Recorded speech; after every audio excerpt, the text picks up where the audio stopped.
여러분들은 혹시 몰래 담요를 덮고 성경을 봐야 했던 옛날 그리스도인들에 관한 이야기를 들어본 적이 있으십니까? 아니면 얼음물을 깨고 침례를 받아야 했던 이들에 관한 이야기는요?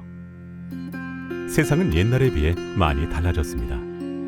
하지만 아직도 그리스도인이 되는 것이 참으로 어렵고 위험한 지역들이 존재합니다.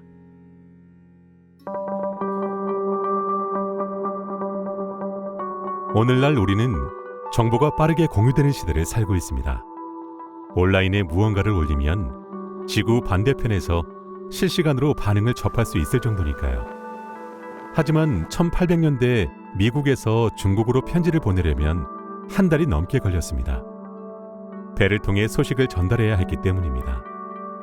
요즘은 몇 초 만에 이메일로 편지를 보낼 수 있을 정도로 놀랍게 변화했습니다. 선교적 관점에서 실시간 소통은 복음을 전할 수 있는 최적의 환경을 제공합니다. 그러나 전도를 달갑게 여기지 않는 지역에서는 문제가 될 수도 있습니다. 온라인에 올라오는 이야기는 모두가 볼 수 있기 때문에 재림교회의 사역을 반대하는 이들도 접할 수 있습니다. 그들은 문제를 일으키거나 당국에 신고를 함으로 복음 사역을 방해합니다.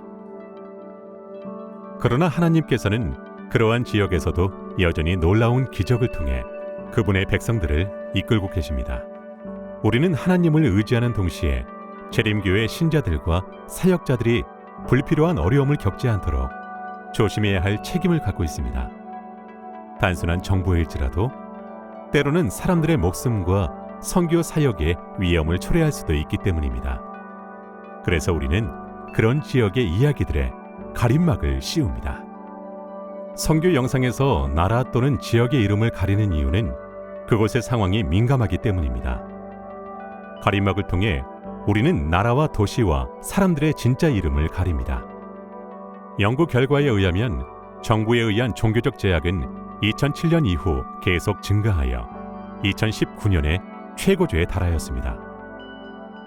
그러한 나라에서는 종교인의 활동과 종교적 대화가 제한되어 있으며 기독교 선교 사업에 관한 재정적 지원 또한 어려운 상황입니다. 따라서 그러한 지역의 선교에 관한 이야기는 보완을 위해 부분적인 그림만 제공될 수밖에 없습니다. 그러나 하나님께서는 반대와 억압, 그리고 핍박에도 불구하고 사람들을 구원하시기 위해 역사하고 계십니다. 우리가 온라인에 올라오는 이야기와 사진들을 다 확인할 수는 없지만 꼭 필요한 정보만을 공유하기 위해 최선을 다하고 있습니다.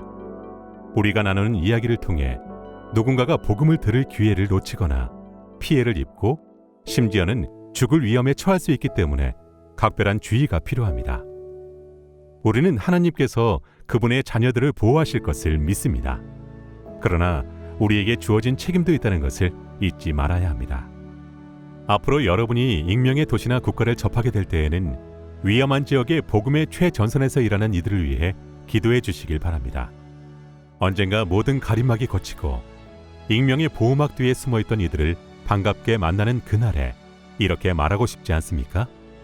저는 당신을 보지도 못하고 이름도 몰랐지만 당신을 위해서 기도했습니다. 세계 선교를 위해 기도로 지원해 주시는 여러분의 도움에 깊은 감사를 드립니다.